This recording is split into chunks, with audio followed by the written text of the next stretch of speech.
Welcome to another episode of Sideline Sanity with me, Michele Tafoya, sponsored by Legacy Precious Metals. There has never been a better time to invest in precious metals. Go to legacypminvestments.com, legacypminvestments.com. You know, I worked with the late, great John Madden, Coach Madden, for so many years. And as I've told you in the past, my father-in-law, my late father-in-law, late, great Bruce Vandersall, was a Division I coach. And I was always raised to call people coach. You don't call them by their first name unless they ask you to. You call them coach if they're a coach, because they've earned that. It is a very significant title. But our next guest, should I call him coach or should I call him senator? He is Tommy Tuberville of Alabama, and he's got a lot to talk about regarding sports, NIL. Name, image, and likeness. If you don't know what it means, you'll want to listen because it's not that complicated and it can impact college sports as we know it for the future for years. Also, Title IX, his thoughts on that, and Donald Trump. Stick around. For nearly 3 decades, she's reported the action from the sidelines. She started very young. She's covered the NBA, NFL, Olympics, and the college football and basketball national championships. And now, during these insane times in our world, Michele Tafoya thinks we need a serious dose of sanity. This is Sideline Sanity with your host, one of the sanest people on planet Earth, Michele Tafoya.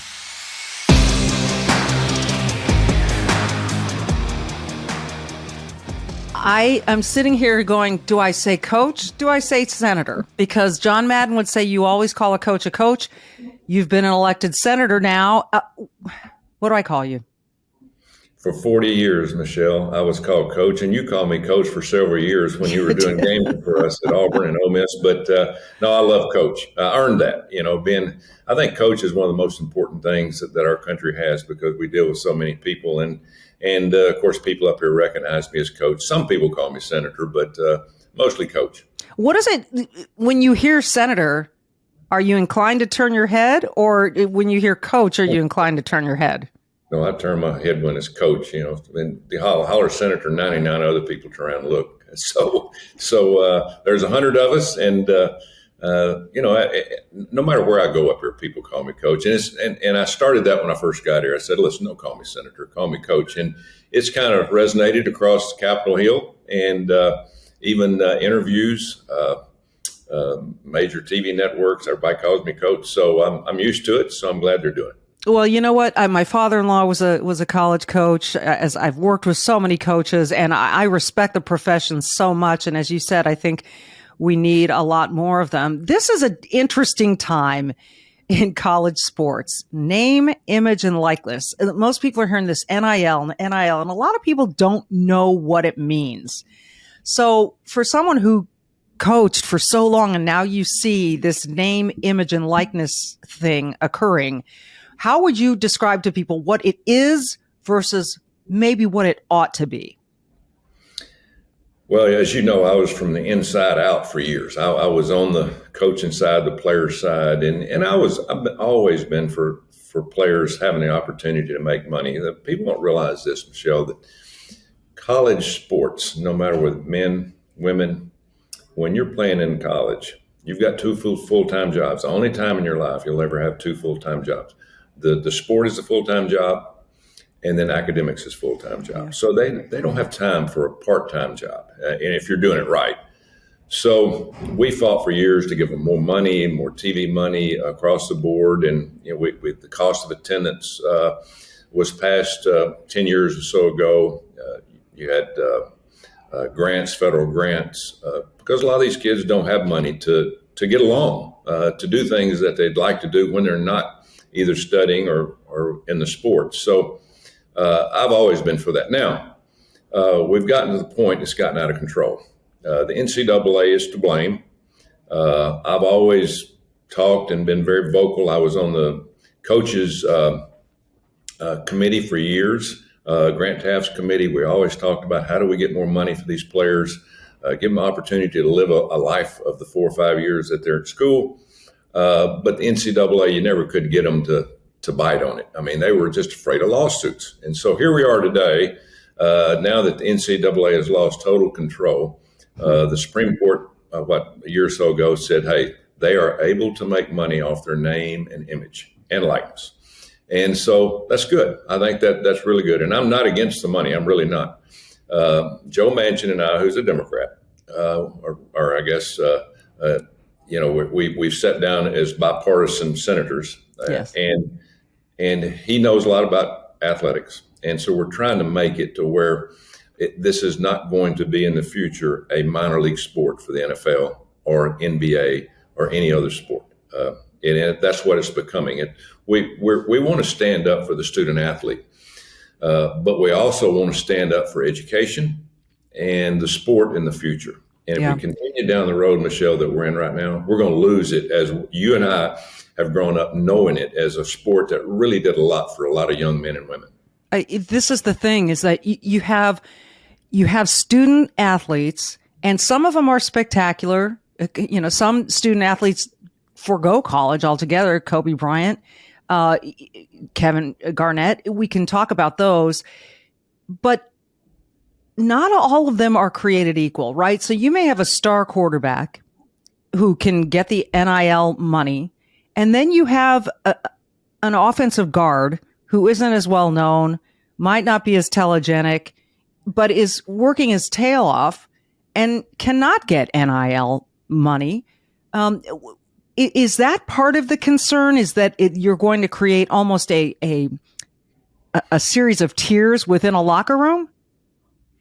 Oh, I don't think there's any doubt about it. I hear from my coaching buddies all across the country weekly, them knowing that I'm working on this process, and I hear a lot of horror stories, a lot of them, and it's getting worse. The problems, there's several problems with this.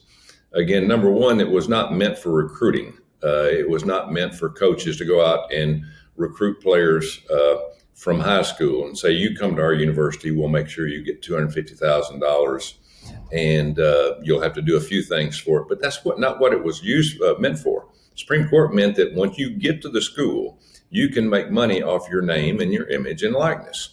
And so what we're getting into now in this part is you've got some of these richer schools going around and offering $100, $200, $300, $400, $500,000 in recruiting money. And there's nobody to stand in the way and say, well, that's not what the rule's about. The NCAA is kind of standing back saying, listen, we don't want any lawsuits. So right now it's the Wild Wild West. So, but, I could respectfully say there has always been those wealthy schools that have found some ways to recruit players, whether we can talk about SMU back in the day with the cars and the money. And so that's almost not surprising to me that, a booster group would get together. They call them collectives now, I guess, that can get together and gather this money and say, hey, if you come to fill in the blank, we've got all this cash sitting here. We've got commercials waiting for you, endorsements and the like. And it doesn't seem to be too far removed from, just, okay, straight up, here's the cash. You don't have to do anything for it. We'll just pay you to come to play at our school. So in a way, it feels like this is kind of more of the same. So I don't see how we get out of this wild, wild west. I don't see how what is your idea? How do you tame this? How do you make it so that it's fair and right? Well, as you said, Michele, it's been used before, but if you didn't keep going on with that statement, that was illegal. That was against the rule. Yes. No, you're right. Yes, correct. People got caught, and they should have. And but what we want to do is we want to get back to the educational part. We want to make sure that the coaches are out there saying, listen, we've got a good football program, but we want you to come to our university for an education and actually work on a degree. When you get there, if you're good enough, then you can get your own book deal or commercial deal or autograph deal. That's what it was meant to be. But what we've gotten into now is we've gotten into just people going out and just offering money right and left. And the problem I have with that, and you're going to see it in the future, is there's at least a dozen situations that now we're hearing that players were offered things, offered contracts, hundreds of thousands of dollars. They get there and the money's not there.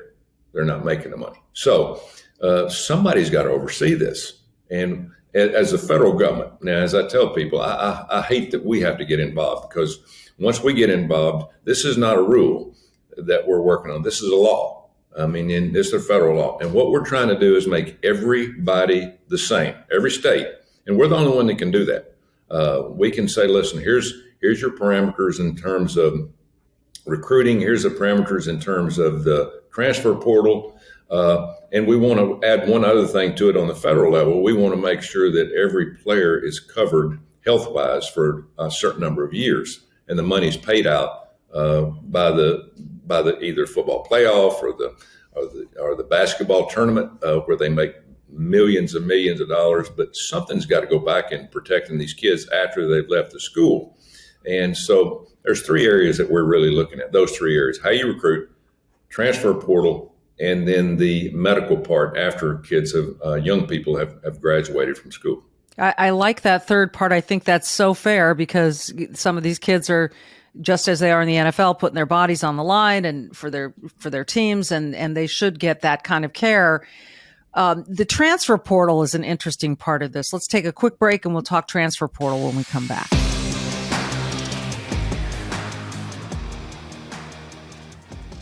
Well, if you're not dizzied by the stock market, good for you, because I am.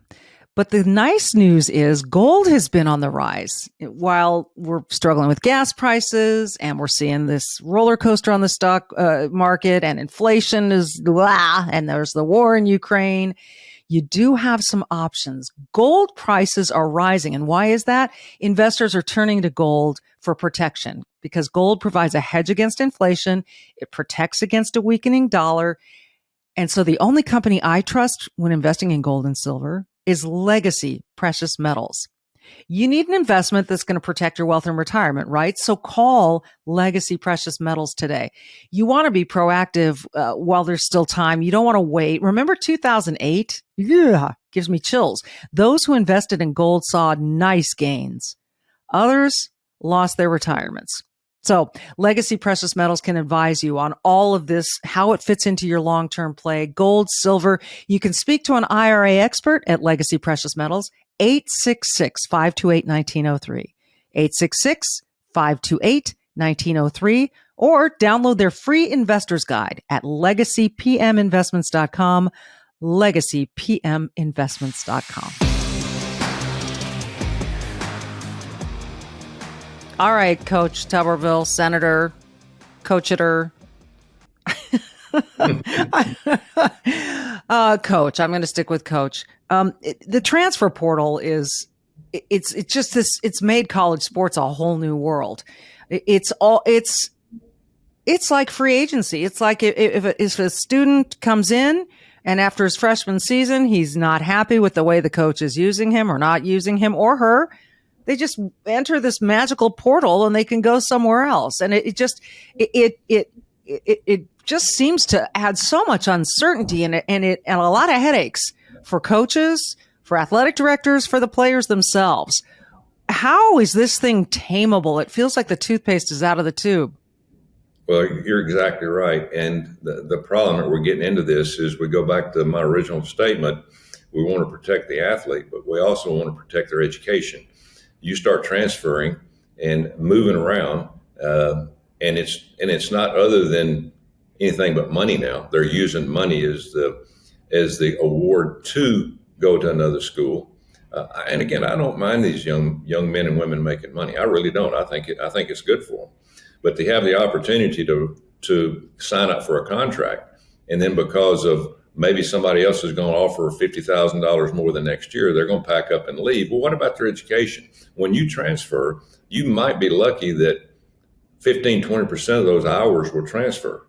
So if you transfer one time, you're more than likely not going to get a degree, Michele. I mean, it's not going to happen unless you decided to go 5, 6, 7 years down the road. Mm-hmm. So the transfer portal, we got away from the penalty for transferring. I think we need to go back to that.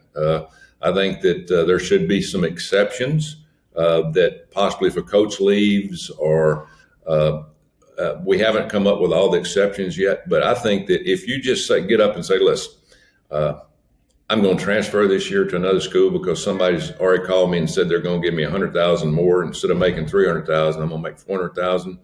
I think you should. That should result in the penalty that it used to, that you'd have to sit out a year, and then you would start the next year. That's fine. If somebody wants to pay you that to sit on the bench for a year, that's fine. But to just say, listen, I'm going to transfer because I can make more money and then turn around and be able to play the next year, I don't think that's right. I don't think it's right for the player. I don't think it's right for the school. I don't think it's right for their future in education. So, again, we're not to the point yet where we've come up with exceptions for being able to leave. But I think there should be some exceptions that players should say, listen, I need to be able to leave because of this reason. The cynics, coach, would say, look, this has always been about money. It's been, we're Pollyanna to think that education really matters here, or that the student athlete cares about his or her education. You always hear the stories about, I want to get my education, but so many want to just get to the school, perform on that stage, be seen by the pro leagues, and then, jump and go make the money. To me, what's sad about this is the values, because there's so much more life after your playing career than there is during your playing career. That's just factual. But people want to believe they can set themselves up for life if the money is right. So I feel as though education has gotten lost in all of this, and I'm not sure. Education is something we value, but not everybody does value it. So how do you say to people, you must value it? Well, if you go back and look at the stats too, Michele, you know this, very few college athletes, men and women, no matter what sport they're in, very few have an opportunity to make a living out of what they're doing in college. Yeah. I mean, you're talking about less than 0.5% get the opportunity to. Now, they might get to go try out for a pro basketball, football team, volleyball team, golf, whatever, but very few of them are successful. They've actually got to go get a real job and make a living. And so that falls back on their education. And it's just unfortunate. Everybody has that dream in this country. The great country we live in gives us that dream. And you can dream all you want, but at the end of the day, facts matter.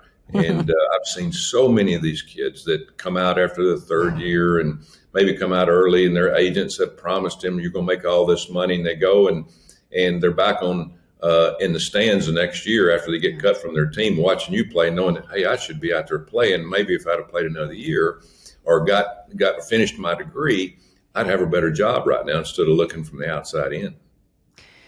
How well do you think the individual universities and coaches and athletic directors and programs instill that knowledge in these young players? Because those stats they're not news. We've been saying that forever, that your chances of going on and being the next Peyton Manning or Charles Barkley or whoever, Kevin Durant, those odds are so slim. You can dream about it.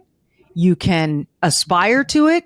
You can try, but you've got to be honest about the odds. And therefore, here you are, you're being given an opportunity to learn at educational institutions and get a degree that can help you advance through your life. Why is this message not getting through to everybody? And it's a free education, Michele. Right. Education's so expensive now. You're talking $150,000 at some schools that you're getting free education. And a lot of that is forgotten.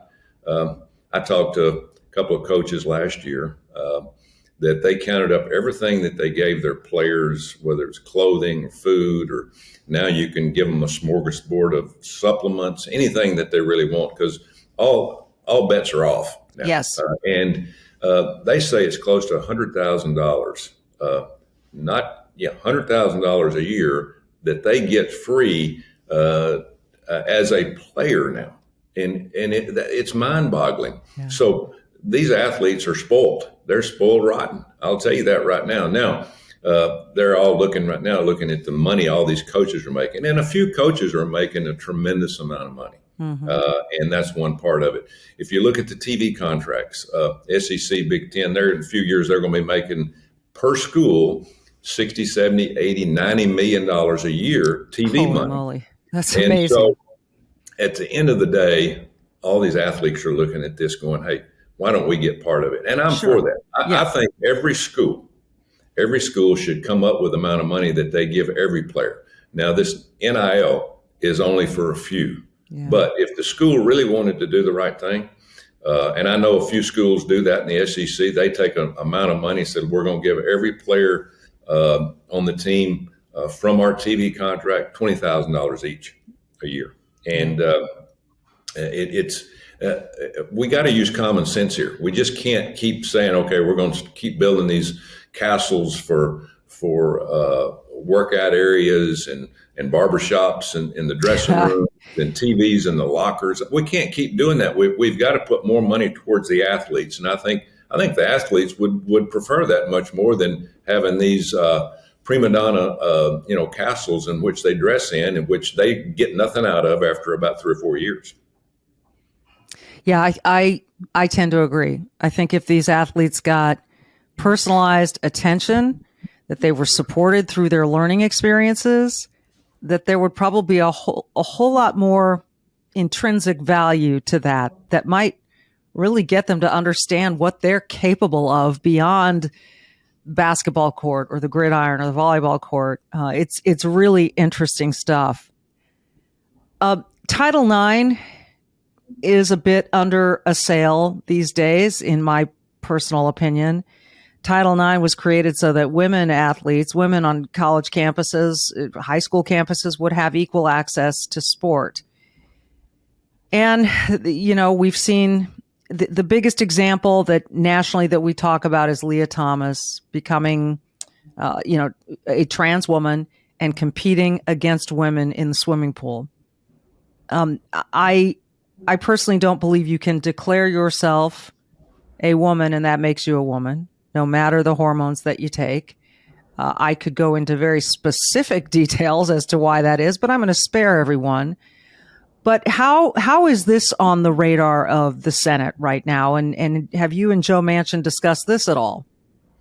Yeah, we've all discussed it here in the last year. Last June was the 50th anniversary, Michele, of Title IX, 50 years. And that was when I first started as a high school coach back in my younger days. And I don't think there's been more successful federal program than Title IX in our country. It gave young women an opportunity to be on the same playing field in terms of facilities, coaches, scholarships. It enhanced women's sports tremendously. And again, it's one of the most successful laws that they've ever passed up here. Now we've turned around after 50 years and we're pretty much, we're not, but the Democrats are trying to destroy that law. They're trying to back out of Title IX. They don't want any gender identity. They want anybody to play in anybody's sport. And this transgender athletic scenario that we're in right now, I know it's just, you can just talk to all these young women that have trained all their lives to be in whatever sport. And then they're looking at the scenario where, okay, we're going to have to start competing against men that say that they actually think they're women. I'm not buying that. And I'm going to fight it every day because Title IX separated us in terms of giving everybody that opportunity. And now after 50 years, we're going to take that back and we're going to go the opposite direction. We can't do it. Again, we've got some people up here believe that we should do it. And I'm going to fight it every day. And I just believe that there's men and women. And, it's very hard to compete against each other. And we want young women to have that opportunity to start in sports at a very young age and think that they can actually achieve something and compete against people like them that have the same athletic ability and the upside that they have.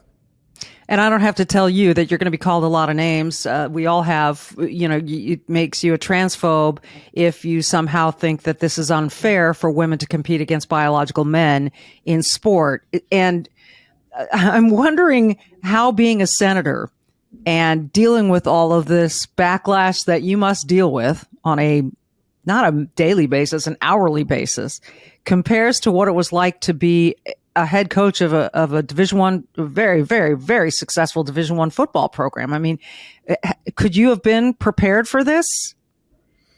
Well, probably prepared more than a lot of the other people in this area in terms of Title IX, because I've seen it. I've seen it from the inside out and outside in, and I understand the competition. I understand people that really push themselves to make themselves better, that think that they're going to go to another level, possibly, as we talked earlier, about doing it professionally. And so I don't mind fighting. That's the reason I came here.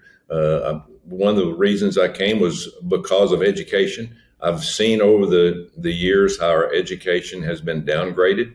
A lot of areas in their country have no chance to get an education. 60% of our kids graduate from school now, Michele, in high school. 60% can't read their diploma. Something's not right. We've got to reverse that, because this country was built on a solid foundation of education at the lower level and at the higher level. And so I'm fighting every day for school choice. I believe in that. I believe young people should have the opportunity to go whatever school they want, not a zip code, but the area that they think that they could get the best education. I think parents should fight for that. And so a coach has had the opportunity. I've traveled, Michele, to every state in this country. I've been to high schools in every state. I've seen it. I've seen it over the years of declining in terms of our math skills, our reading skills, our writing skills, how we've transformed into more administrators in the secondary school level than we have teachers. Yeah. We don't have teachers anymore. We have a decline in teachers. So you're talking up my alley now. One of the reasons I'm a United States Senator is if we don't change the direction of our education in this country from all levels, all the way up to higher ed, then our country is going to be in trouble in the future. Understand, Coach, I'd be remiss if I didn't ask you that Donald Trump has thrown his hat in the ring again to run for president. And you supported him the first go round. You supported him in the whole last 2020 campaign. And I'm wondering what you're thinking these days with all that has gone on, with all that's transpired since 2020, about him as a candidate, maybe an alternative candidate, how loyal you are, what you're thinking as we look ahead to 2024. I've dealt with success all my life, Michele. That's how I was judged, is on the success of what I was doing. Sometimes people didn't like what I did and how I talked, the direction I went, but I was pretty successful. Donald Trump in his 4 years was very successful in making our country stronger, better in almost all areas. Now, do people like a lot of things he said or how he did things? I mean, nobody's going to like everybody perfect. I mean, it's not going to work. I mean, it's not going to happen. Leadership is hard. Leadership, because you have to take a direction. Sometimes people don't wonder what they're doing that for, wonder what he's making that decision for. You do it for the right reasons, and sometimes it's a reason that might not gel with the other side. Now, we have a division in this country right now. There's no doubt. We have a right and a left, and we have some very radical people on both sides. Yes. But I'm the only senator right now that's come out for Donald Trump. I support him because I know he can win for us. Michele, we've got to win in this country. If we don't start winning again, right now we're losing. We're losing in education, crime, border, inflation. Our playbook is not there to get us over the hump, to make us successful. We're going to be very average. And if the United States of America is average, the whole world is going to suffer because we are the leader of the free world. And we need to be stronger. And I think Donald Trump's the guy to do that. Now, do I like everything he says or does? No, I don't. But again, we need leadership here. And right now, that's not what we're seeing in our country. Will you support whoever the Republican candidate is? Oh, I sure will. I sure will. And I like Ron DeSantis. Again, he's been on the governor's level. And I would call it, if you're looking at it in coaching terms, he's been in the minor leagues. He hadn't been in the big leagues. When you go from where, I don't know whether he's going to run or not, but if he runs against Donald Trump, it'll be a fight, and it should be. We need to have a choice. There's some people that I work with up here, Ted Cruz, Rand Paul, Rick Scott, a lot of people, Tim Scott, that might run. I think we should have 15 or 20 people run and make everybody better. And I've told President Trump that. I told him just recently, I play golf with him a lot, and I told him, I said, I hope you have 20 people run against you. It makes everybody better. What did he say to that? No, he's agreeable. It doesn't bother him. He's going to be his own person. And again, that's the reason I like him. He is a different person. He's not a politician. He's been very successful in business. People have attacked him from all sides. But the thing about him is it just bounces off him. He doesn't care. And we need somebody with a strong attitude that knows what they want to do. And the one thing I like about it, too, is when he runs, which he is, if he wins, which I hope he does, he only have 4 years.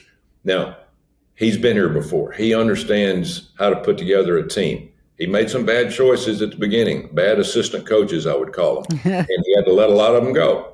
But I think he understands the lay of the land. We do not need somebody to come in that doesn't have any experience in the big-time leadership that you'd have to have for a president of the United States right now. This is the most dangerous time in your and my lifetime in the world that we live in right now. I'm on the Armed Services Committee. I see what's happening in China. I've traveled all over the world 3 times in the last 2 years, talking to military personnel, going to our bases. Michele, it's dangerous. Ukraine-Russia situation. I mean, we're on the edge of a war with Russia simply for the fact that we're in a proxy war against them right now with Ukraine, giving them everything that we give them. And so you can imagine what Russia's saying. Wait a minute, if you guys want to get in it, let's get after it. And it scares me. But it is what it is. And I'm a true believer that after I've looked at everything, that's what's happened. I think if Donald Trump would have been president, they wouldn't be having a war right now in Ukraine because Donald Trump would have stepped up very quickly. The thing about President Biden, he's done some good things, but the one thing he hasn't done in foreign relations is he's always been one step behind. And we've encouraged him to do other things, be very proactive, deter what's going to happen. Don't wait to see if it's going to happen first and then get involved. It's just that's one of the things that I've seen about this president we've got now. Real quick, you said Biden has done some good things. Is there one that comes to mind for you? Because personally, I can't think of any. Well, they're hard to think about because all that they've done. My first 2 years here, we spent $6.5 trillion that we probably shouldn't have spent, and we put ourselves in a tailspin in terms of inflation. I think he's starting to recognize that. And I think that they bit off more than they could chew in terms of this inflation. I think they thought they could keep it under control. When you're paying $8, $9 a dozen for eggs, and you're paying $3, $4 a gallon for gas, which is going to get worse. Yeah. When you do away with the pipeline, which I think they understand now that Keystone Pipeline would have kept us energy independent, I think that right now they're looking, going, we might have overstepped our bounds.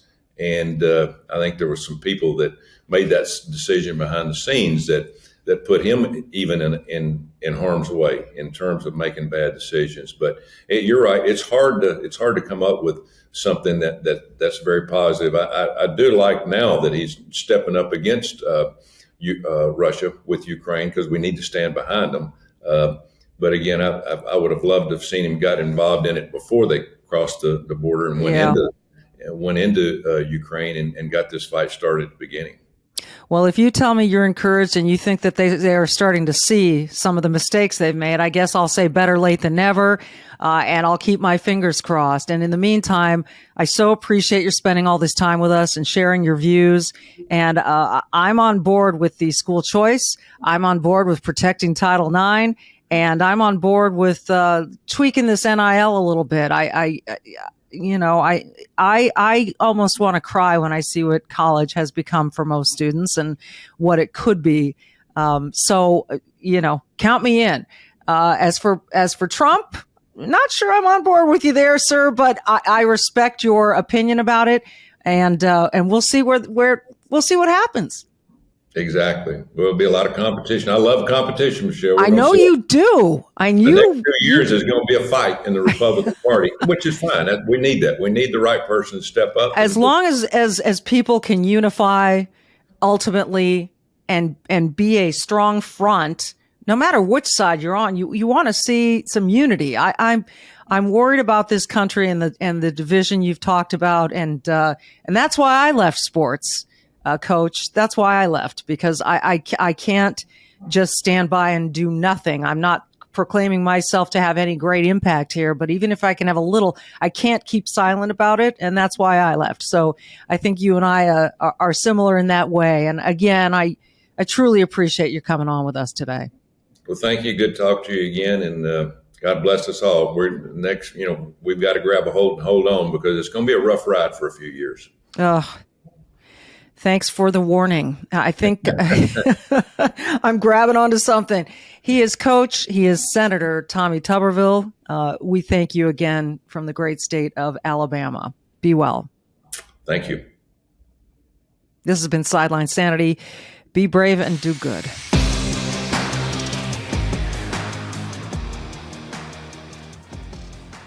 Always a good day when Charles Thorngren of Legacy Precious Metals can join us and answer some really different questions. And I thought of a few new ones for you, Charles, if that's okay. Yeah, I'm fascinated, and we hear so much about gold and silver and precious metals. So if I could just ask this broad question, what is the role of gold in a portfolio? Great question. And when we look at that, and the answer to that has a couple different features to it. It depends on the individual. But its main purpose is the insurance policy for your finances. It is meant to be the foundation by which you do all other things, right? We know that gold and silver have an inverse relationship to the dollar. It protects your purchasing power. So when we invest, that's what we're saying. We want to make sure that we have the ability to manage our money and have our money do what we need it to do for us. It's not the collection of dollars for dollars' sake, but for what it does for us, how we pay our bills, how we retire, how we feed our family, how we go on and bless others and donate to causes we believe in. That's what money does for us. It's not the dollar itself. It's the thing it provides for us. And what gold does is make sure that that money continues to have purchasing value. Because there are times we find that, hey, my money doesn't have the same purchasing value it had last month. Absolutely. And this is a unique time. We're seeing it. This term called hyperinflation, which usually refers to, inflation in the 18s and 20%. I consider this a time of hyperinflation because it's so much more than what we're normally used to, right? When we prepare and we budget and we say, this is the course of my life and this is how I'm going to do things, this is where I'm going to put my money, we use some basic numbers. 2 to 3% inflation, that's what the Fed says is good. But that's not even great. Over a lifetime, that's a lot of inflationary loss to your dollar. But when you have a period where it jumps to the points where we're at now, and we're in the 8.5s, 9s, going to be into the double digits soon, in this shorter time frame, that's a hyperinflation situation to me because it throws everything off dynamically and so radical. You do see us going into double digits, huh? Absolutely. The Fed even sees us going into double digits. There was an interesting report where one of the Fed chairman were saying, 2023, we're not going to talk about that. But in 2024, by summer, we may be able to start to drop the interest rates. When someone tells me they're in charge of something, but they say this new year that's coming, just forget about that completely. We're not even going to talk about that. That's a bad sign. They don't want you to think about it. Exactly. They want you to look past it and sort of write it out. Write it off right now. Just don't even think about it. It's going to be bad. But hey, 2024 though, and interestingly enough, right around the time of an election, they want to start talking about what they're going to do. Isn't that fascinating? That timing is just really interesting. Before we finish up here, I'm always fascinated with how gold is priced. How do we get a price of gold? The spot price of gold is really determined by the world market, the London Bullion Exchange, right? And this has been for hundreds of years now. sets a price, and the rest of the world revolves around that. Now, our currency will determine how much more than it is in the pound and things like that. And there's a calculation for it. But that's one of the great things about gold and silver. Their value is recognized around the world. No matter what currency, what country you're in, it has value. I just recently come back from a trip where I was overseas not that long ago, and I bring gold with me everywhere I go. Not a lot, so don't try to catch me in the airport. But I have something that is valuable no matter where I'm at. I can go anywhere in any country and turn that into its currency in no time at all. You're talking about carrying around physical gold? Absolutely. Really? Absolutely. Do you How walk much around is with safe dollars? to carry around if you're, well, no, you're right. So if, and that gold is going to have the same value across the board, no matter where I go, Slight right? deviations, Because very slight deviations, yeah. but it's not very large. Okay. Usually less than Yeah. 1% difference in the price. This is really interesting. I can't let you go before I ask you this because I'm picturing you now walking around with some gold coins in your pocket. I'm thinking, wow, that would feel risky. But when you go into another country, for instance, with some gold, how easy is it for you to go say, here, I want to exchange this for, or, I'm assuming you're not going to a restaurant and slapping down a gold bullion or something. No, but you could overseas. In certain places of the world, they recognize that just like regular currency. Wow. But I wouldn't use gold. But for it's dinner. easy to exchange once you get to another country? Yeah. Just very easy. Most of the time you can do it at the Interesting. airport. Same places where they change currency. A lot of them will change metals too. And is physical bullion the best way to go It is. It really is. when you're traveling, or always in any investment in gold? There's certain things you can do outside of just bullion that may make sense once you've laid a portfolio down, right? Diversity in metals is important too, but your basis for all investments should be your basic bullion, whether it's gold or silver. You want to have that foundation set in the base metal itself, giving you the most value that you can get. And obviously, every person's situation is unique. So why not just call and speak to an IRA expert at Legacy Precious Metals? 866-528-1903, 866-528-1903, or they can always download your free investor's guide, right? It's at legacypminvestments.com, legacypminvestments.com. Do you have any gold on you right now? I do. Give me half a second. I got to see this. I just want to see. I mean, it seems like almost like in the old days when you walk around with that, Mr. Scrooge and his gold coins in his pocket. Not that you're Scrooge. Can you sort of turn it around and show us that? That's now for our listeners. They're not going to be able to see what we're seeing, but you've got a little container, and they're kind of the size of $50, right? Yeah, just about a $50. And this is the American Gold Eagle, and this is $22,000 worth of metal. Yikes. Charles isn't messing around, and neither are we. But please go get your questions answered. This is such an important time to be thinking about your money, your long-term play, in addition to every short-term concern that you have. Charles, always good to talk to you. Thank you so much. My pleasure. And you know what? 2023 is coming. Call now, find out, so you can make your decisions before then. Yes, and before the elections again, and they can tell us what they're going to tell us then. They're telling you to overlook 2023. That means now's the time to inquire. Absolutely. Again, legacypminvestments.com. Charles Thorngren, always good to see you. Thank you.